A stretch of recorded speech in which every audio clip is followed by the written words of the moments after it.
pessoal, este é mais um Domingão do Carlão. Muito obrigado pela sua audiência aqui no canal do Boi. Você que levanta todo domingo, levanta cedinho para acompanhar as nossas histórias aqui, sempre na prateleira de cima do agronegócio brasileiro. E olha, esse Domingão eu tenho certeza que vocês vão adorar, vai valer muito a pena, porque eu estou recebendo aqui, imagina você, o cara da quarta geração de uma família que é intrinsecamente ligada ao agronegócio. Eu estou falando do Frederico Loggemann, que é do grupo que comanda a SLC Agrícola.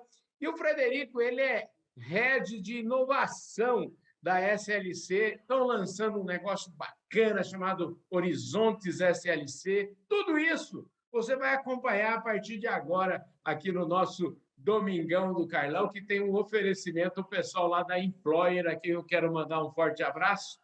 Frederico, deixa eu te falar, em primeiríssimo lugar, eu quero agradecer imensamente a honra e o seu tempo de dividir essa experiência conosco, viu? Muito obrigado.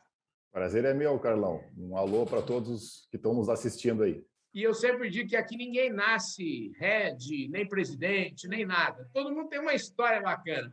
E eu acho que vale a pena a gente aqui gastar uns minutos muito bons aqui para a gente falar um pouquinho dessa história da SLC, para a gente mostrar para o nosso público o que te trouxe até aqui. Então, a bola está na marca do pênalti aí para você começar falando de história. Legal.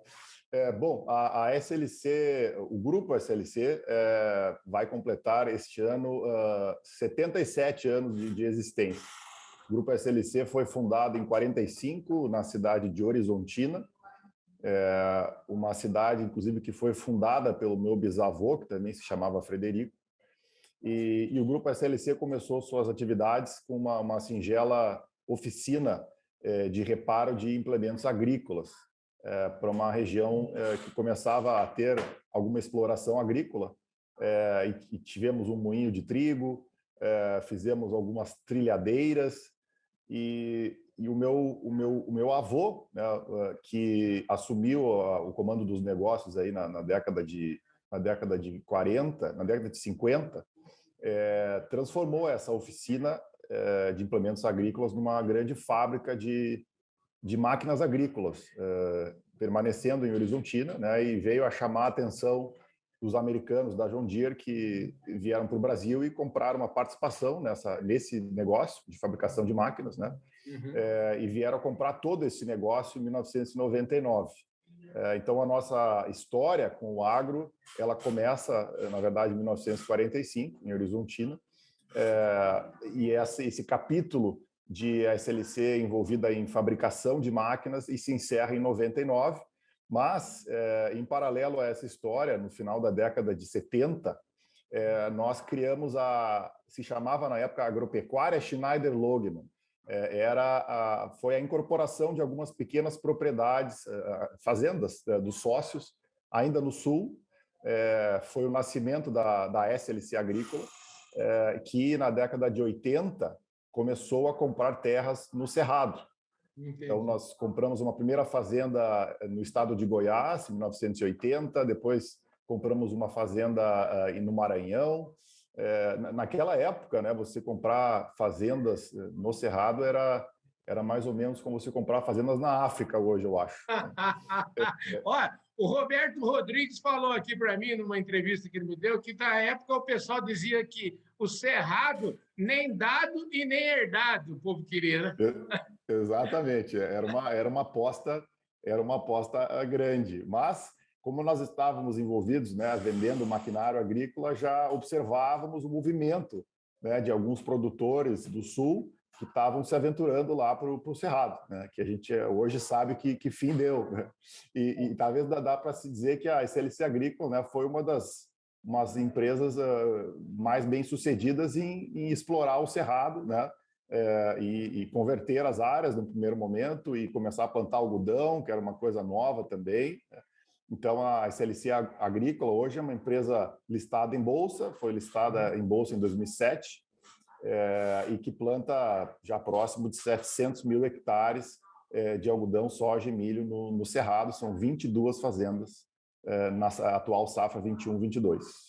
Maravilha. Aliás, para você que quer saber um pouco mais até dessa história, vocês podem acessar, vou deixar aqui no link desse vídeo também a entrevista que nós fizemos aqui com o Aurélio Pavinato, que veio contar um pouco também dessa história, da trajetória dele aqui. Seu pai, hoje, o poder está na mão da terceira geração, aí como é que é?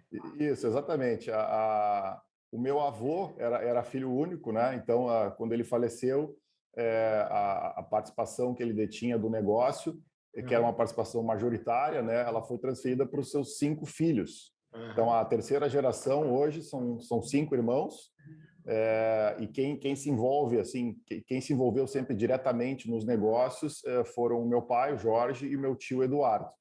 Os demais irmãos participam como acionistas, né, em conselho de acionistas, mas nunca detiveram posições executivas. E, na verdade, curiosamente, né, a SLC Agrícola, ela nunca teve um CEO da família Logman. A família Logman sempre esteve no conselho.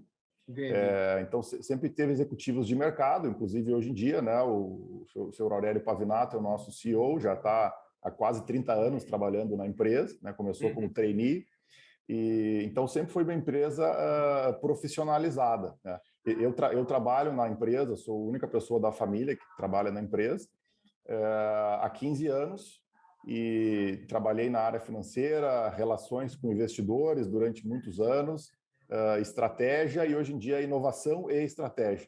Então, esse é o meu histórico dentro da SLC Agrícola. Olha, deixa eu te falar, está muito em voga a gente falar no mercado hoje, falar em sustentabilidade, falar em ESG, tem todo o mercado aí fala muito desse tema, né? Mas empresas como a SLC, vamos dizer assim, eu acho que já aplicam todos esses policies há muitos e muito tempo, muitas vezes até com outro nome, né? Nem tinha esse nome que tem hoje, mas isso já vem de longa data. Acho que é o caso um pouco da SLC, né? Exatamente. Essa é a gente sabe, né, o quanto que tem de desinformação a respeito do agro brasileiro, né? E até nós, como uma empresa que ficou grande nesse setor e é uma referência nesse setor, nós também temos procurado, dentro do nosso alcance, transmitir as mensagens que a gente acha que tem que ser transmitidas, até para corrigir um pouco dessas percepções equivocadas, né? Então, como você falou, existe ainda, né, do público em geral, algumas percepções absolutamente equivocadas sobre como é que o agro funciona e o que o agro faz, né? Por exemplo, existe ainda uma percepção em geral de que a agricultura ela é degenerativa, tanto que se criou o termo agricultura regenerativa, né? Mas a agricultura não é degenerativa, pelo menos não a que a gente pratica já há muitas décadas, né? Os nossos solos, por exemplo, os solos que a gente assume lá no Cerrado, eles hoje são mais ricos do que eram quando a gente comprou essas áreas, né? De atividade de agentes microbiológicos no solo, nutrientes no solo, eles vão sendo incorporados com a agricultura, juntando isso com o plantio direto, né? O famoso plantio direto, a gente vai enriquecendo o solo com o tempo, né? E todo esse tema da inovação, que eu me dedico bastante a isso hoje, né, exclusivamente a isso na SLC, sempre que a gente fala de inovação no agro, a gente está falando de fazer mais com menos. E aí, com isso, né, indiretamente, é aquela história de a gente vai precisar de menos áreas adicionais, né, porque a gente vai tirar mais suco como a gente brinca, apesar da gente não ser do ramo de citros, espremer a laranja, né? A gente vai espremendo a laranja, né? Então, é muito do que a gente faz em inovação, né? Eu acho que isso aí tem a ver, é isso que eu queria até articular aqui para a gente poder falar um pouquinho dos pilares aí que movem a companhia. E eu acho que tem 3 palavrinhas que são muito importantes para vocês, que é a terra, que é a gente, né? Que são os clientes, né? E os produtos. Tudo isso precisa estar. Eu acho que tudo isso é que se conecta aí com inovação ou inovação. A partir disso, eu queria que você pegasse essa minha conversa e desenvolvesse um pouco mais esse tema, como é que chegou, porque a gente falar hoje, eu vi o lançamento, assisti o vídeo que vocês fizeram aí, até vou pedir para passar o vídeo também aqui, o Legal. vídeo da marca, né? Horizonte SLC, mas o negócio de vocês tem verdade. Eu acho que isso é, pelo menos isso é Uhum. que me chama, isso que chama a atenção, e é isso que eu tenho vontade de mostrar para as pessoas. Perfeito. Eu acho que dá para começar a resposta voltando lá para 1965, que Aham. foi o ano em que o meu avô, né, Jorge, fez a primeira versão da primeira colheitadeira automotriz feita no Brasil. Naquela época, estima-se que havia um mercado aí de talvez 15 colheitadeiras no Brasil, importadas, evidentemente, né? E foi feita uma primeira lá em Horizontina, e ele escreveu uma carta para o então presidente Castelo Branco, dando notícia de que havia sido fabricada lá em Horizontina uma colheitadeira, né? Publicação nacional, e até nós queremos fazer uma moldura dessa carta, porque ela é um verdadeiro manifesto à inovação, considerando os riscos que foram tomados, né, o suor que foi necessário para fabricar aquilo, né, e, claro, as incertezas, né, na colocação de um produto desses no mercado. Então, a SLC e a SLC agrícola, em específico, sempre teve no seu DNA essa cultura, porque muito de inovar é isso, né, é tomar riscos, né? Uhum. E a gente, inclusive, hoje tendo uma área específica dedicada para trabalhar inovação, talvez um ponto que se coloque aqui é, pô, mas por que se a empresa sempre inovou, por que hoje tem que ter um head de inovação?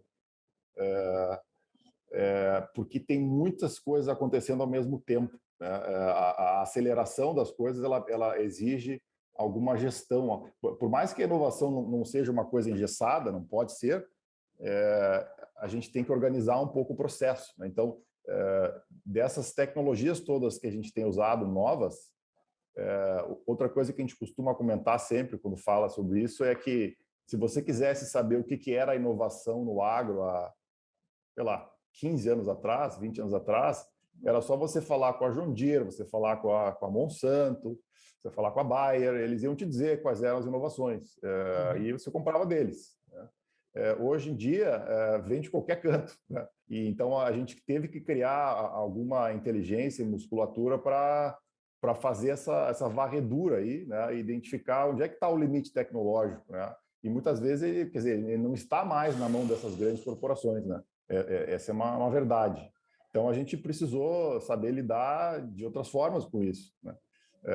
Considerando essa nova realidade. Então, eu acho que esse é talvez uma das formas de endereçar a pergunta aí, né? Queria entender desde quando existe desde quando você está dedicado a esse assunto inovação e falar um pouquinho dos resultados disso, né? Porque eu imagino que vocês já tenham aí exemplos para a gente entender o porquê disso, entendeu?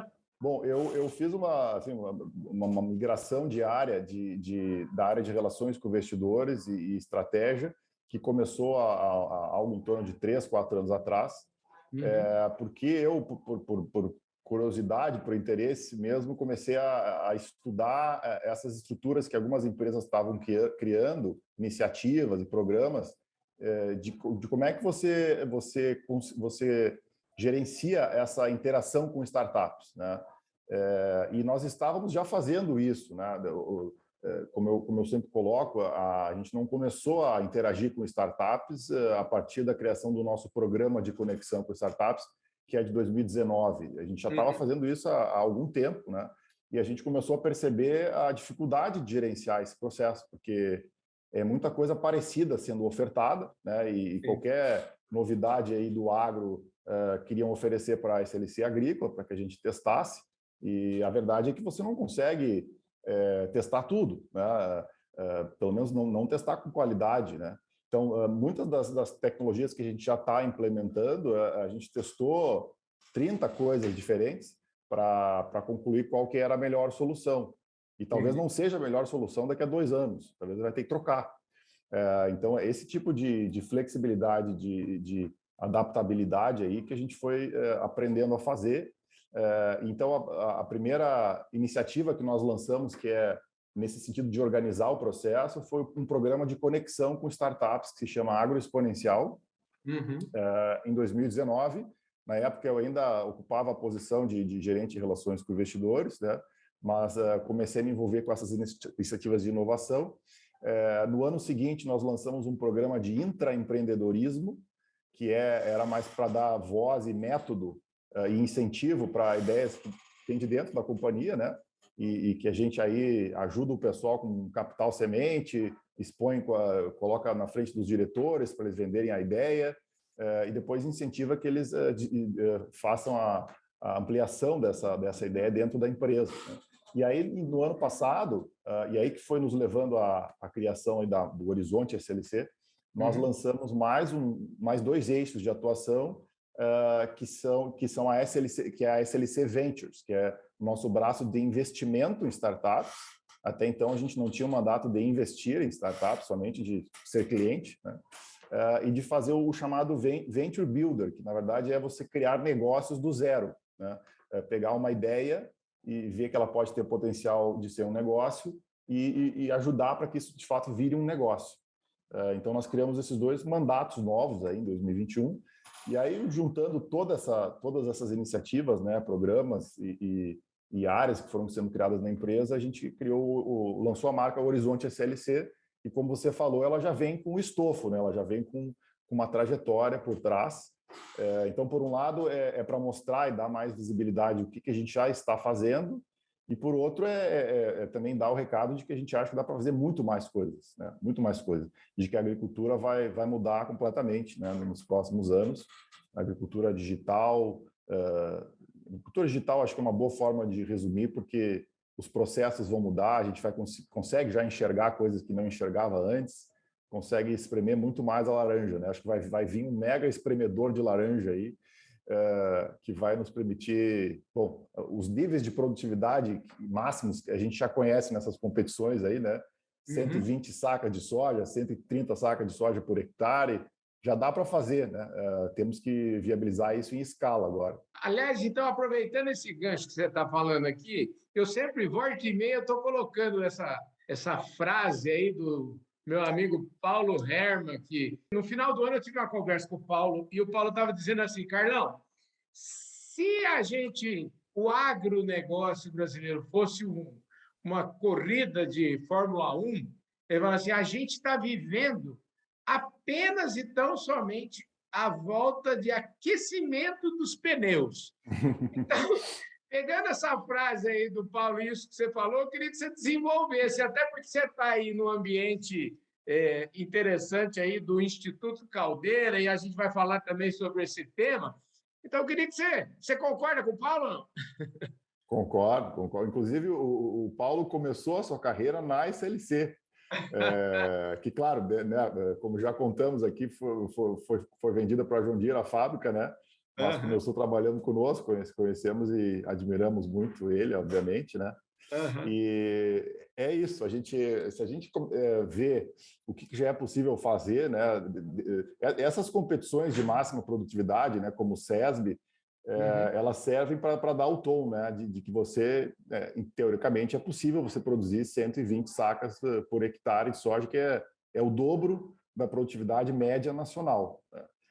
Claro que isso depende de outros fatores também, mas é o potencial que existe hoje com a genética, né?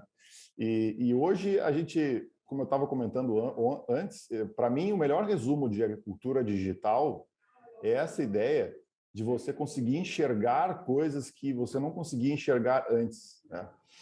Você conseguir enxergar quase que planta por planta, fazer um controle quase que planta por planta, né? A gente brinca que a unidade de medida do agro vai deixar de ser o hectare e vai virar a planta, né? E isso é possível, né, considerando imagem de satélite, imagem de Vant, imagem de drone, que tem um olhar, um espectro de olhar muito mais apurado do que o olho humano, né, para enxergar o que você quiser. E você tendo acesso a esses dados, consegue tomar decisões muito mais acertadas, né? Em todos os processos que envolvem tocar uma fazenda, eles vão ser digitalizados, né? Vão ser automatizados. Então, a gente vai ter uma substituição de algumas tarefas por outras, né? Hoje nós já temos na SLC, que também está dentro do nosso guarda-chuva aqui do Horizonte, o CIA, que é o nosso Centro de Inteligência Agrícola, que foi uma área que nós criamos há 4, 5 anos atrás, somente para controlar uma nova camada de tecnologias digitais que a gente está usando, né? Então, aqui envolve telemetria de máquinas, envolve imagem de satélite, envolve apontamentos digitais de pragas no campo, que antes a gente fazia no papel. Então, hoje a gente vê um mapa de infestação na hora, né? O pessoal faz o apontamento lá na lavoura, mapa de infestação, manda a frota lá de pulverizadores para aplicar só onde precisa, né? Esse ano nós já estamos estimando em 50 milhões de reais a economia com a aplicação desse conjunto de tecnologias, que é o que o CIA nos entrega, né? E aí eu queria que você falasse um pouquinho também desse negócio do Instituto Caldeira. Você está num ambiente bacana aí que eu estou vendo aí no fundo, gente circulando. O que é isso? Exato. Bom, vou começar pelo Caldeira, então. Eu faço parte, com muito orgulho, aqui do Conselho de Administração desse instituto, que, por ser instituto, é sem fins lucrativos, e que foi uma ideia de alguns empresários aqui do Sul de criar um hub de inovação, a exemplo de outros que já existem no Brasil, como o Cubo em São Paulo, a CAT em Florianópolis, né? Em Recife temos também, e outros mundo afora aí, e que Porto Alegre precisava, se não só para reter talentos, para estimular a educação. Nós vamos abrir o campus Caldeira aqui em breve, com treinamentos nessa área digital, e um espaço que funcione de fato como um hub, onde as pessoas e os agentes possam se encontrar do ecossistema, né? Como eu estava comentando antes, a inovação é difusa, né? Ela vem de qualquer lugar. Então, a pergunta é: como é que você faz com que os agentes se encontrem?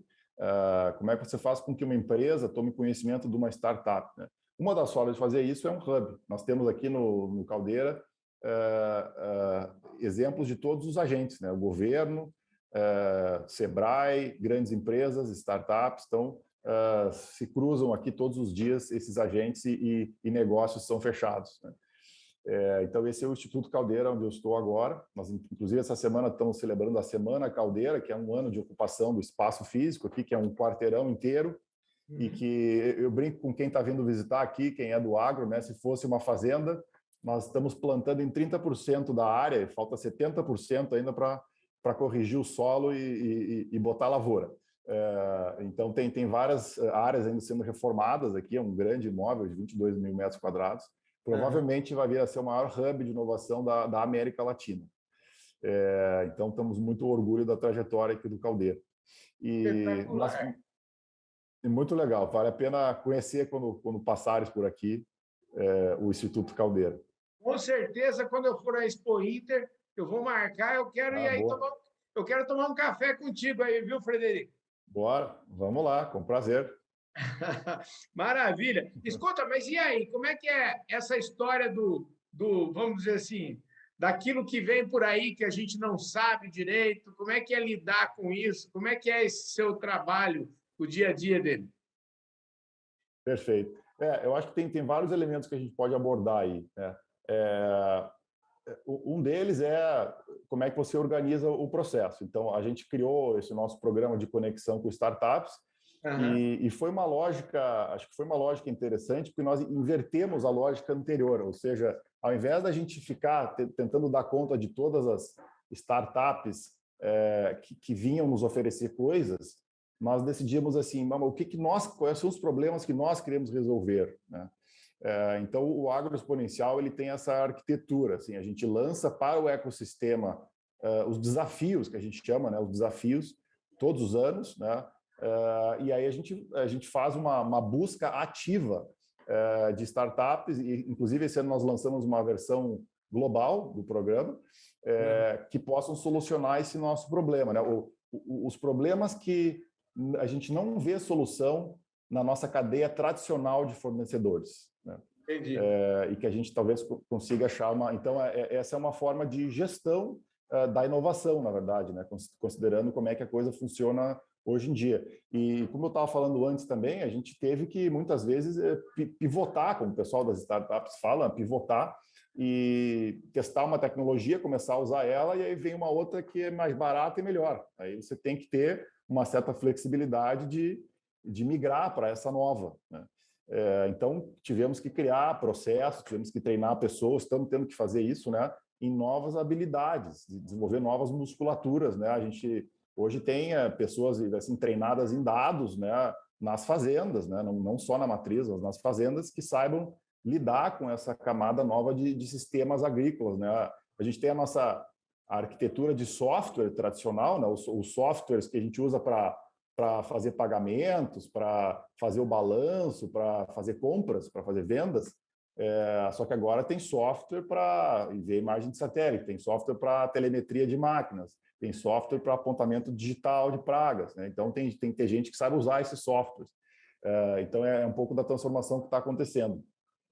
Maravilha, gente. Ó, deixa eu mostrar para vocês aqui, aproveitar. Nós estamos chegando no finalzinho aqui da nossa conversa. Eu quero mostrar aqui a nossa revista Agro Revenda, que é a plataforma de informação da distribuição agro no Brasil. Tá, ó, um espetáculo aqui. Isso aqui não é um anuário, não. Isso aqui é a edição normal da revista. Tem 220 páginas. Esse é o agronegócio que deu esse que dá tanto orgulho para nós aqui do Brasil. Muito bom poder mostrar isso. Agradecer mais uma vez ao pessoal da Employer, que trabalha com empregando gente, trabalho temporário, enfim, uma coisa muito importante, principalmente dentro do agronegócio, quando você precisa de mais mão de obra num determinado tempo, ela fornece e tem toda a especialização aí para fornecer mão de obra temporária aí para os empresários, enfim, para todo mundo. Agradecer, então, a Employer.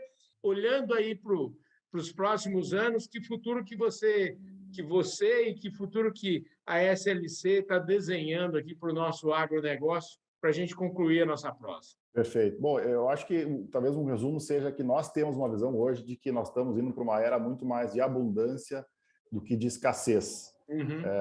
E a gente vai cada vez mais trabalhar com valor agregado, com eficiência, com sustentabilidade, se não apenas conseguir mostrar o que nós fazemos, até monetizar isso, porque um dos grandes temas aí do mundo, mas do agro em específico, é o chamado crédito de carbono, né, o sequestro de carbono, né? Estava falando com um colega não muito tempo atrás que já houve um caso lá em Iowa de uma fintech americana comprar créditos de um produtor porque ele fazia plantio direto.